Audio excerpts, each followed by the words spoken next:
Perform the indicated operation on the polynomials and simplify your answer completely. So you can use FOIL to do this.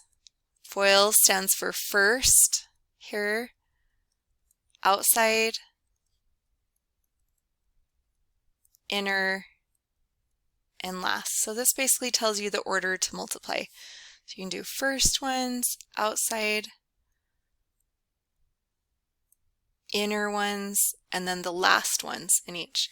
I actually like to think of it just like I'm distributing. So I like to think of it, okay, we've got to distribute this first 3x to 3x and negative 5, and then I've got to distribute 1 to 3x and negative 5.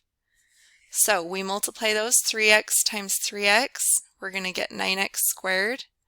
3x times negative 5, we get a negative 15x. 1 times 3x, we get 3x. And then 1 times negative 5, we get negative 5. Now we look at this point, do we have any like terms? Well, notice these middle two terms, and this is often the case. Negative 15 plus 3, so we still have our 9x squared. That'll give us negative 12x, and then minus 5. There are no other like terms, so that will be the final answer.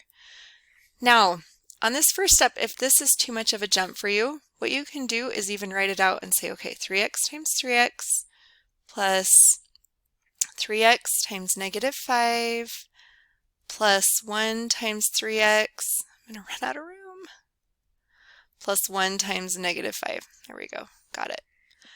And so that might be, if you struggle with these, that might be good to just add that extra step in so that you can a little more clearly see exactly what you're multiplying. Just make sure if you do that, don't forget your negatives or don't add too many negatives.